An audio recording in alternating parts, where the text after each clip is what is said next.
7월 넷째 주 KMATV 뉴스 브리핑 시작하겠습니다. 진료의 근본 원칙은 편의성이나 상업성이 아닌 안전성과 유효성이다. 대한의사협회가 다시 한번 진료의 원칙을 강조하며 산업화 관점의 비대면 진료 허용을 우려했습니다.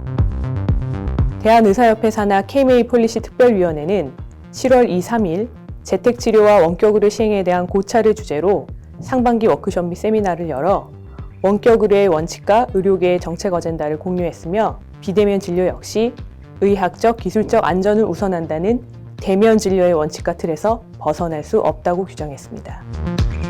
정부는 의료계와 협의를 전제로 올 하반기부터 만성질환자를 대상으로 의원급 의료기관에서만 비대면 진료를 허용하는 방안을 추진 중입니다. 정부가 추진하고 있는 다양한 의료 데이터 활용 사업이 상호 연계 부족으로 실질적인 효용성이 떨어진다는 지적이 나왔습니다. 국립암센터 장윤정 교수는 최근 국회 토론회에서 환자들은 예전의 건강검진 결과를 볼 수 있을 뿐 이것이 무슨 의미인지 알지 못한다며 경제적 성과가 아닌 시민의 가치에 부합하는 사회적 성과를 지향하는 목표를 설정하고 마이데이터를 활용한 연구 성과의 공개 포털 및 보편적 서비스 제공을 위한 오픈 플랫폼 운영이 필요하다고 강조했습니다. 한편 우리협회는 비대면 진료 플랫폼과 의료정보 시스템 팽창에 대비하고 올바른 방향 제시를 위해 정보의학 전문위원회를 출범하여 통합적 대응을 시작했습니다. 중앙재난안전대책본부는 14일 앞으로 코로나 확진자 20만 명을 대비한 선제적 대응책을 골자로 한 의료체계 대응 방안을 발표하고 이기일 복지부 제2차관이 의협을 긴급 방문하여 향후 계획을 논의했습니다. 기존의 완화 대책에서 이와 같은 방향 전환에 대해 우리 협회는 신속 항원검사 중심의 현장 적용, 치료제 확보 및 실시간 공유 시스템, 지역 및 보건소 역할 강화 등 기민한 대응을 제안하고 적극적 협력키로 했습니다. 한편 대한의사협회와 질병관리청은 지난 8일 간담회를 통해 또 다른 감염 위해 요소인 원숭이 두창에 대한 공동 대응책을 논의한 바 있습니다. 비만 치료를 하는 의사들 중 30%가 치료제 처방을 중단하고 있는 것으로 나타났습니다. 이유가 뭘까요? 일반 질환보다 질환의 진료 시간은 길게 소요되나 의학 상담 수가가 없고 영양, 운동 상담 등 교육 수가도 책정되지 않았으며 비급여 비만 치료제가 고가이기 때문입니다. 이런 실태는 지난 1일 대한비만학회가 발표한 전문가의 비만 진료에 대한 인식 및 현황 조사 결과 발표됐는데요. 전체 응답자 10명 중 8명은 비만은 다양한 만성 대사질환 이완율 및 사망률을 높이는 전문적인 치료가 필요한 질환이라고 답했습니다.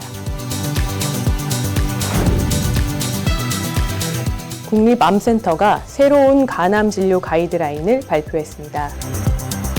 새 가이드라인은 지난 4년간 새롭게 발표된 역학, 예방, 진단, 치료법, 치료제의 연구 정리, 영상 진단 기준 재정립, 새롭게 등장한 1차 전신치료제 치료 대상 선정 문제, 2차 전신치료제 선택 문제, 양성자 치료 등 국소 치료술의 새로운 임상 결과, 외과 치료의 새로운 결과, 코로나19 팬데믹에서 간세포 암종 환자 진료 등을 중심으로 추진됐습니다.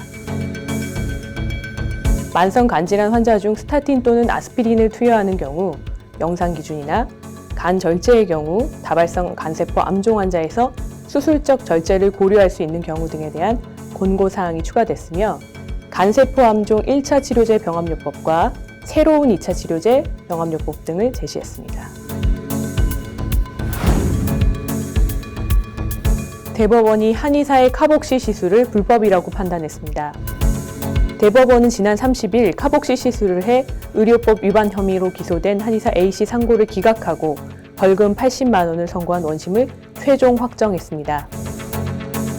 1심 재판부는 의료법 등 법령에서 사실관계 등에 비춰보면 A씨가 카복시 시술을 한 것은 한의사 면허 범위에 포함된 의료행위라고 보기 어렵다고 판단했으며 2심 재판부는 이번 사건은 비만 치료를 위해 현대 의료기기를 사용한 사례로 한의사들이 현대의학에서 일반적으로 시행되어 오던 진료 행위를 반복 시행한 것에 불과하다고 명시한 바 있습니다.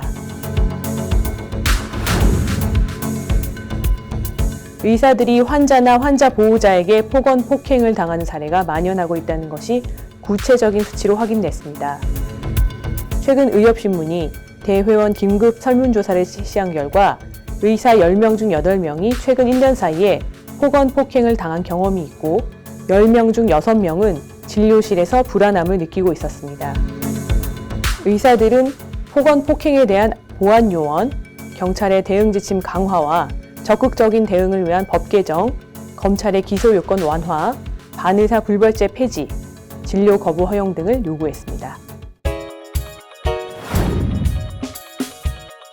이런 상황에서 최근 의사가 살해 위협을 받은 사건까지 발생하자 정부가 제도 보완에 나섰습니다. 보건복지부가 2023년부터 2027년까지 적용되는 4차 응급의료 기본계획에 응급실 폭행 방지 대책을 담기로 한 것인데요. 골자는 응급의료 전달체계 개편, 지역별 응급의료 자원 기반 이송체계 구축, 그리고 지역별 응급의료와 관련해서는 공공정책 수가와 연계하는 방안이 포함될 것으로 보입니다. 아울러 의료기관 보안 인력의 물리력 행사 등 업무 범위 명확화, 응급실 출입 통제 강화 등 대책도 검토되고 있는 것으로 전해졌습니다. 코로나19 대응에 참여한 응급구조사의 36%가 외상 후 스트레스 장애 등으로 이직을 고려한 적이 있는 것으로 나타났습니다. 최근 한양의대와 7곳 경북의대 연구팀이 응급구조사 326명을 대상으로 코로나 환자 관리 경험과 그에 따른 심리적 영향을 설문조사한 결과를 담은 논문을 발표했습니다. 연구팀은 해당 연구는 코로나19 유행이 한창일 때 진행되었고 감염병의 최전선에서 일하는 직역은 감염 위험에도 코로나19 환자 치료에 관여한다는 점에서 다른 직역보다 정신건강 문제에서 더 취약할 수 있어 인력의 이탈이 남은 인력의 부담을 가중시켜 그들도 이직하는 등 악순환을 초래할 수 있다는 점을 고려할 때 감염병에 대응하는 필수 인력이 느끼는 탈진 현상을 해결하기 위해 노력해야 한다고 지적했습니다. 현행 근로기준법상 임신 전공의는 주 40시간 이상 근무할 수 없고 3개월의 출산 휴가를 쓸 수 있습니다. 이에 최근 3년제로 단축된 대한외과학회에서 최근 404명의 외과 의사를 대상으로 설문조사를 진행한 결과 약 73%가 임신 전공의의 추가 수련이 필요하다는 데 공감했습니다. 학회는 전공의 간 동일 역량을 갖추는 대안을 고민하면서도 자격시험 응시가 늦어지는 것은 불이익에 가까워 기피 현상이 심화되는 부분을 우려하고 나섰습니다. 인력과 재원의 지원과 관련 복지부는 아직까지 대체 인력에 관해 소극적인 입장으로 추가 수련 시범 사업을 통해 대안을 모색하겠다고 밝혔습니다. 이상으로 KMATV 뉴스 브리핑을 마치겠습니다. 감사합니다.